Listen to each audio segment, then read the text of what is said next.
in trouble. Falls ballet in a huddle. Sticking just like ruffles. Flex on a bitch like Papa. Versace, Louis, Prada. These hoes can't tell me nada. I'm all about my dollar. Downtown Dallas for the weekend. Try thick bitches and we freaking rolling on mollies. Then we tweet. She ate my meat and claim she vegan. Straps in the club, we sneaking. We ain't worried about no beefing. Like a shark, I'm in that deep end. You jump stupid, then we reach it. I'm not like this face, I'm solid. Get shit on these hoes. Ladies and gentlemen, boys and girls, worldwide. What you're listening to now is Mr. BSGG, Lil Man out of Houston. He came by yesterday and blessed me some of his hit songs, and I've been banging it ever since. But tonight, ladies and gentlemen, when I say I'm dealing with legends, I'm dealing with one of the best that ever came out of it. This is a cat that made it cool to be one of the flyest people on the planet. If you go back in your Google and hit him a couple times, you're gonna find out every cover, every picture is full of the baddest women. He got the baddest clothes on with the best jewelry, doing the most sitting on the beamers, floating on the yacht, just doing it real tremendous. Ladies and gentlemen, I bring to the table the one, the only, Mr. Gigolo Tony. What's up, fam? Gigolo in the house. Sometimes me, all the time you, bruh. I'm just living the life down here in Fort Lickadale.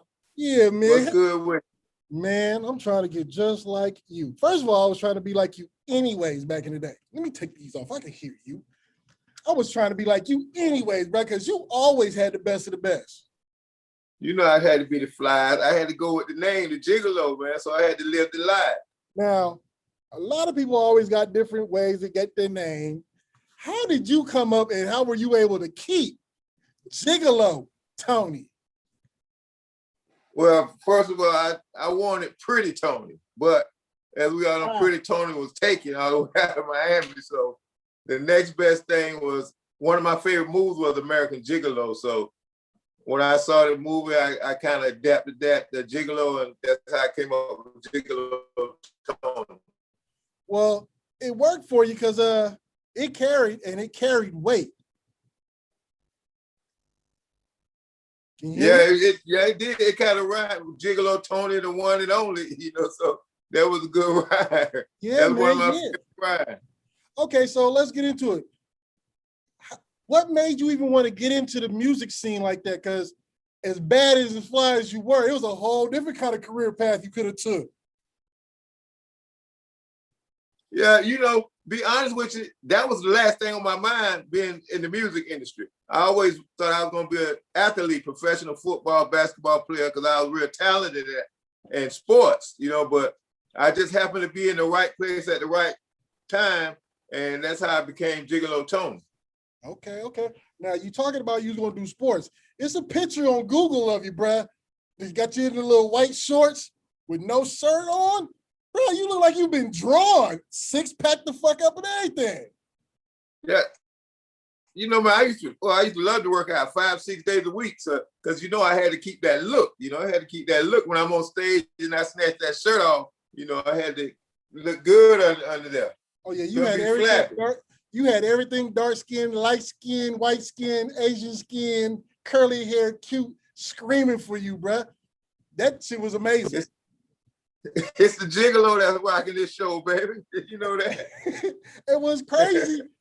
They screaming for a dude who's saying he's a gigolo. You got to be the coolest to pull that. They ain't even see that. They ain't see what half of them they really know what Gigolo was. So they didn't care. They didn't make no difference whether it was Gigolo Tony, Pretty Tony, whatever Tony. They just wanted to bash it in the glow. Like I say, lay in the glow.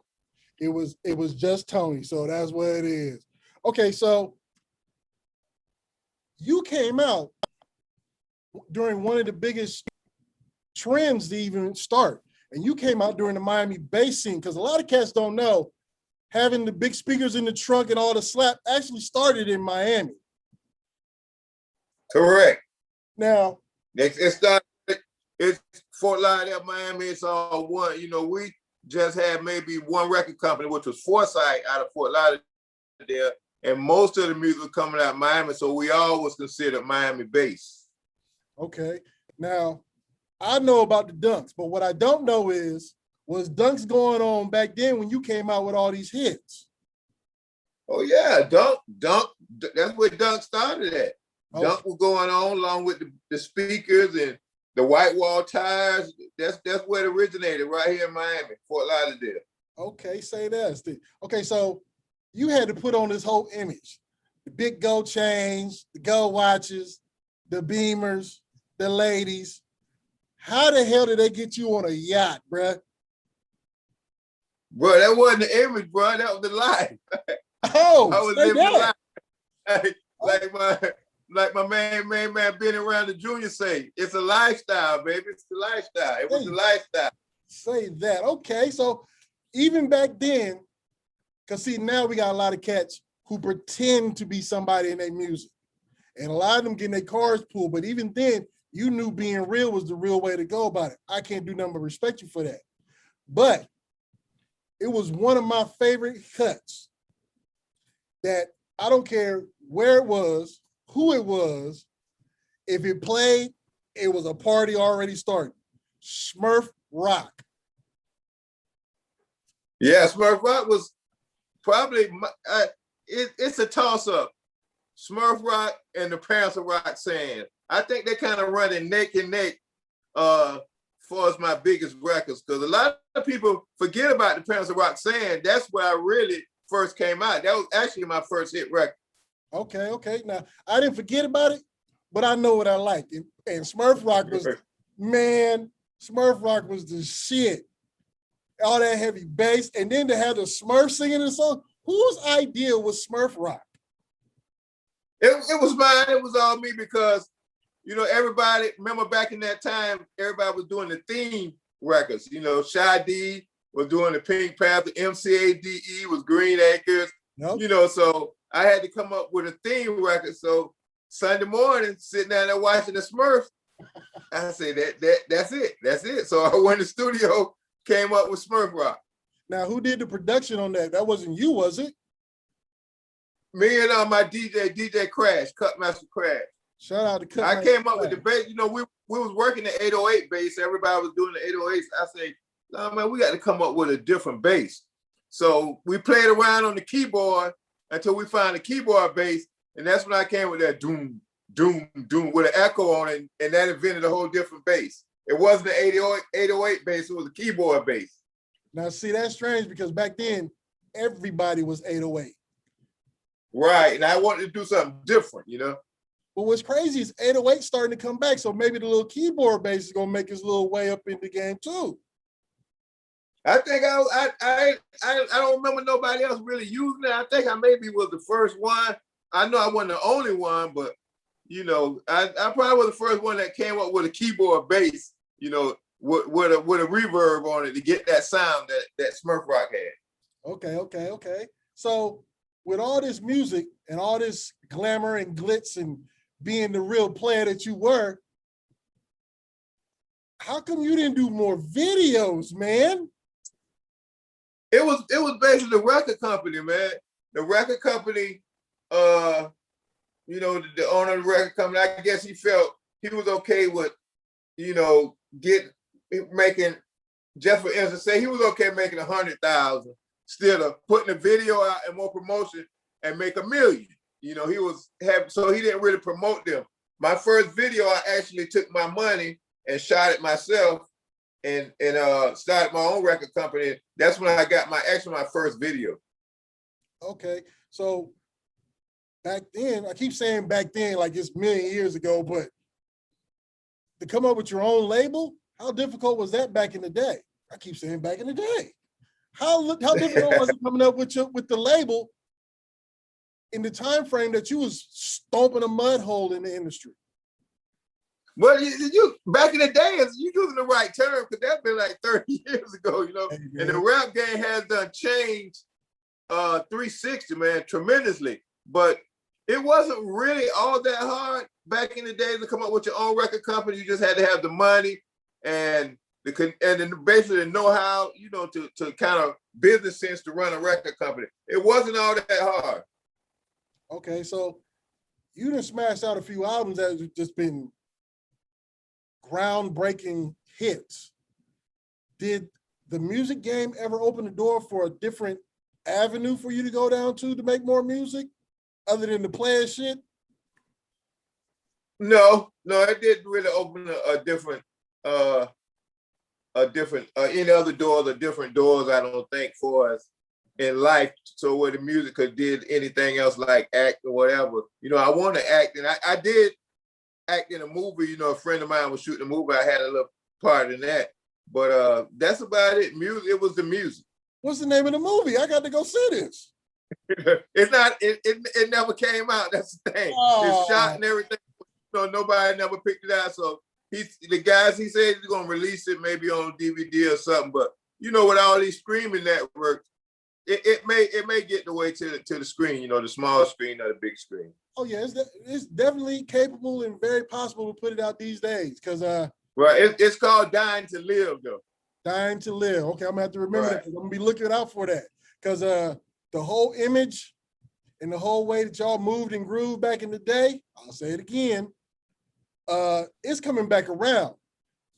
Cats are trying to be as fly as they can be. The jewelry, the cars, the European whips, get on the boats during the summer. The pandemic's finna be over. I'm coming down to Fort Lickerdale to kick it one time. Because boy, since the pandemic is over, it's gonna be off the chain when this pandemic is over. I'm telling you, man, it was off the chain spring break. You know, they still have spring break down here. And people were still crying the beaches and everything. You know, Miami, they shutting everything down. So Fort Lauderdale gonna be the spot. Now I was in Atlanta during spring break, and I couldn't get a rental car. It was hard to get a Lyft or an Uber anywhere. Man, I was like, it's the pandemic, and you can't get. See, we ain't even acting right. And you telling me you was doing the same down in Florida? Man, Florida's off the chain, bro. Off the chain. Okay, so since how you had your own label, are you looking for possibly young artists to put on right now, or?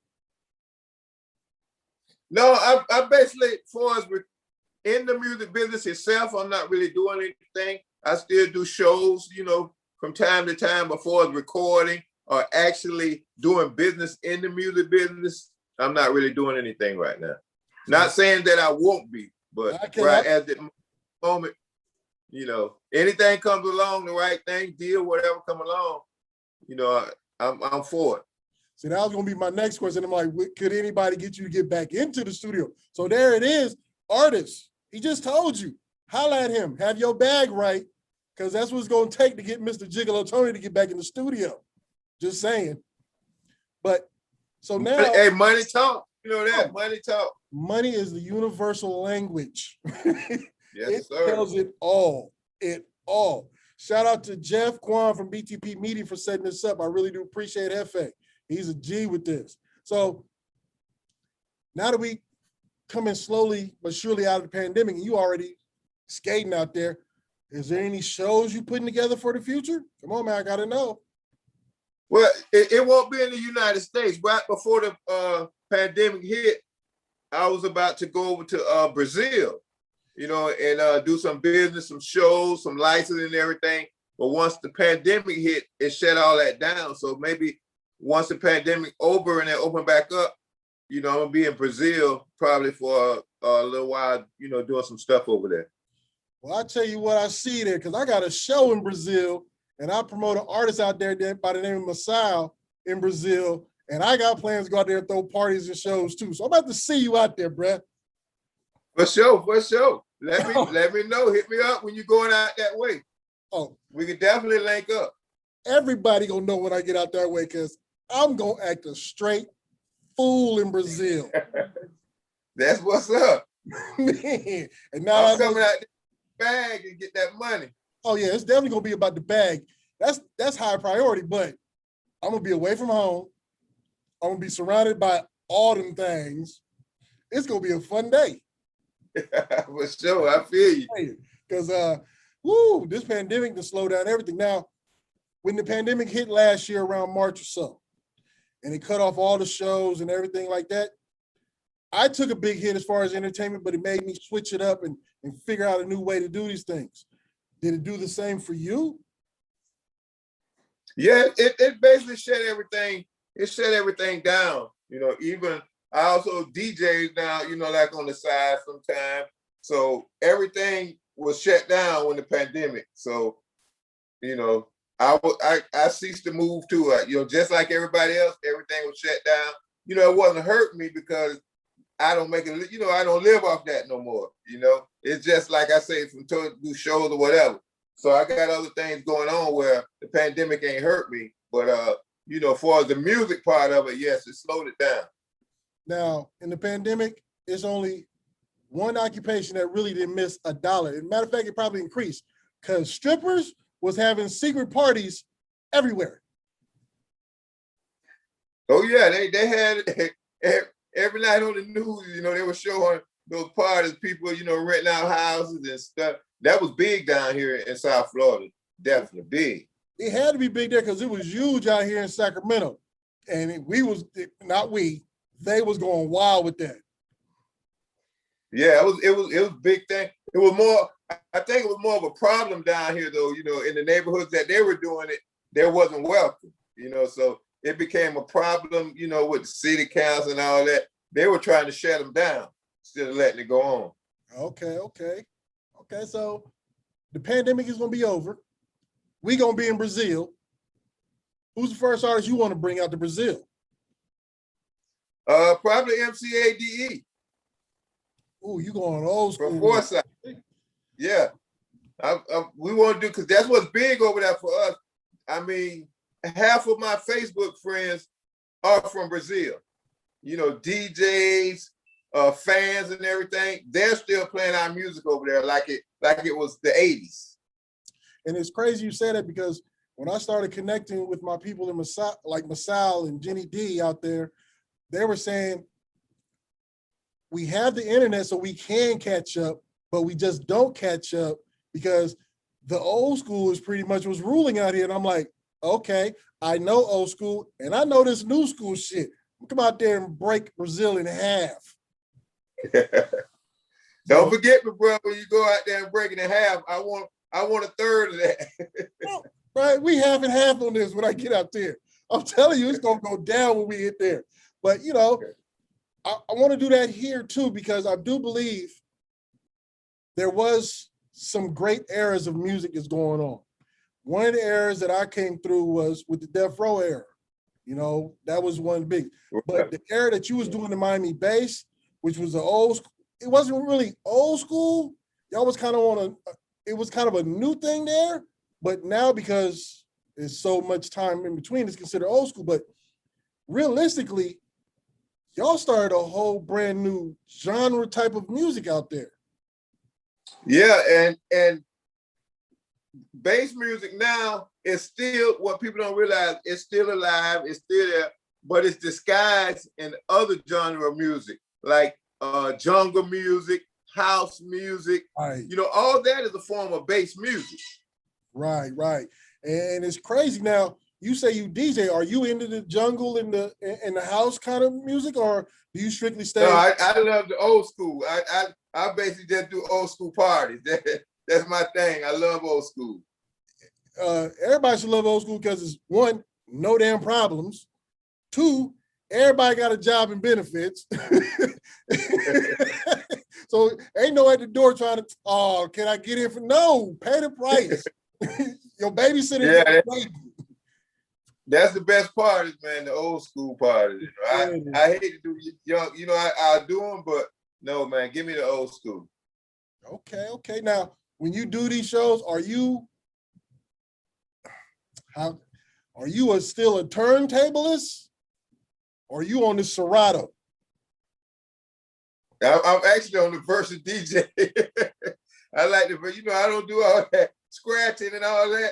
I'm like a mix master, you know. I love the mix. You know, I don't do a lot of scratching. So I love to mix and just keep the party going. So you not all that talking. My boys, Jam Pony, shout out to Jam Pony Express. They handle that part of it. But I just love to mix. Okay, so you'd be more on the turntable side then. Right. Okay. Ain't nothing wrong with that. Match. You'd be what I consider a real DJ, because some of these DJs today, if you put a pair of techniques in front of them, they would know what to do. No, like you said, they Serato, and when they mix, they what the thing, you line it up where you ain't got to worry about the speed. It's automatic, man. It's like it's almost like auto tunes. Yeah, it's crazy. Now, here's my question to you, because you done been through your eras. You done come up. You done seen some things and did some things. Let's go back in time with what you know now. What would you have done differently as far as your music then? Music-wise, I would say not too much different music-wise, but business-wise, I would have done a whole lot bit different. After my first record or whatever, I would have started looking, toward starting my own label and being more on the business side than the music side. Now, the business has never changed. It's always paperwork, read the fine lines, stay on point. Obviously, you was doing that because you were very successful in what you were doing.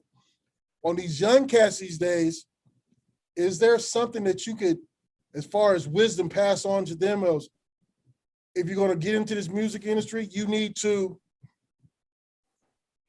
be about your business. You need to watch your own money instead of having other people watch it.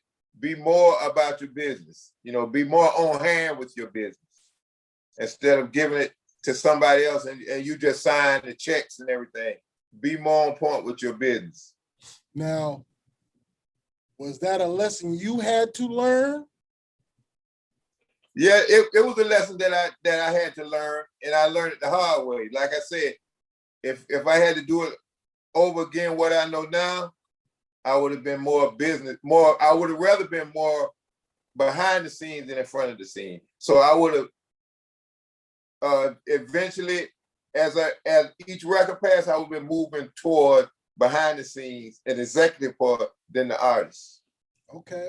Well, that's real game, because the best lesson is to actually go through some things. Some actually life is the best lesson. But I'm sure. Right, life learned. Yeah, the life learned is the best. Is the best. Is the best lesson. Wisdom is a good teacher. I'm sure that was a horrible lesson you did not want to learn, but you had to do it. Right. Now, only if I knew then what I know now, Facts. Now, usually the player never leaves the player, because you're sitting there with the Cuban with the glistening cross on it. What is your favorite whip right now? Maserati. That's what I drive now, Maserati. See, real players do real players shit.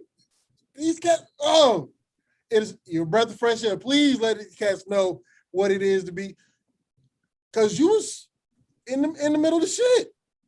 So now here it is. This time you still pushing the whip. Now, back then on a normal cool weekend where Mr. Gigolo Tony gonna get out and step out, what was at the time one of your favorite places to go, and what was it that you were doing when you were there?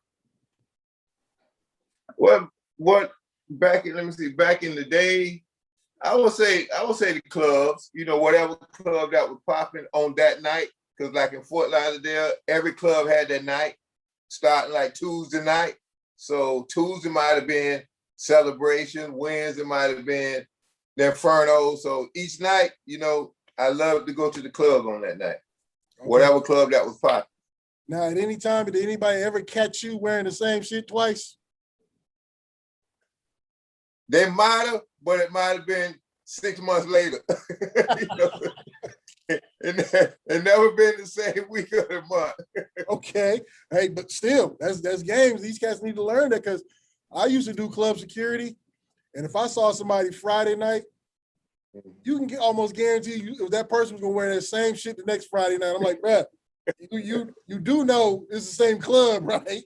We saw you in that shit last week. But neither now, real player shit. I personally will never ever wait in the line. Sir Gigolo Tony, I know you didn't wait no lines to get no club. No, once I pulled up to the club, my people would go and whisper to whoever, and all they do is just security come out, escort me in the club. No waiting in line. Okay.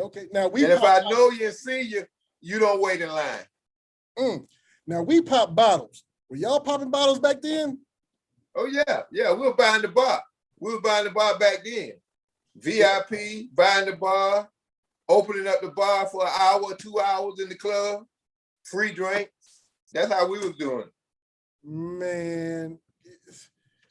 So pretty much everything that we thought we was doing cool, we was imitating y'all back in the day. Yeah, we been there, what it's saying, been there, done that. Been there, done that. One thing for sure, two for certain. Everything goes full circle. It's never anything new. Right. The wheel is always round, but it all depends on what kind of rim you put in that bad boy. But I got to get these young cats, today I got to give them their props, man, because they getting the bag, man. We weren't getting money like they're getting now, but, you know, during our time, the money was money for our time, but today, these young cats getting the bag, and I got to give them their props. Oh, yeah. And, you know, I always ask the question about artists who are more versatile with the lyrics, more so than most of the artists today with the little mumble rap and shit. But a lot of these young cats, because I was sitting up, I forgot who I was listening to, but they were saying that they don't understand how these cats is getting the money they was getting. Because even back then at their highest point, they weren't driving Lamborghinis with a neck full of ice. Yeah, it's different now, you know, with the internet and social media now. So most of these cats, before they even did a record, they done built a following that once they drop the record, that it's already a million downloads, a million hits. The game has changed so different now. So these cats here, millionaires, you know, before they even put out a record. Right. And that's the real truth. So we're going to pretty soon see an Instagram for Mr. Gigolo Tony?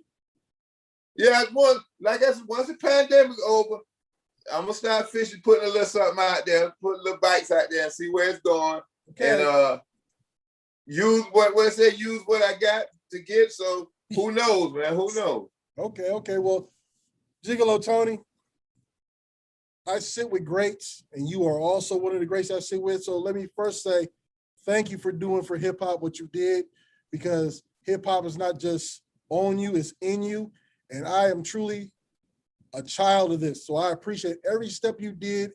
I don't appreciate all the hardships you had to go through for it, but I'm glad you did, because you're teaching us how to avoid that shit right now. So I thank you for taking the time out of your busy schedule to sit here with me on Taking It Back Tuesdays on hype-radio.com to give me a little bit of your lifestyle and your playerism and just the G that you are. Thank you very much. You're welcome, man. And I've been on the show, and to all the listeners out there in radio land, y'all keep bass alive. Like my shirt say, you probably can't see it, but it's Miami Bass history shirt. You know, so keep bass alive. Now, is that your clothing line, or is that just a shirt you got?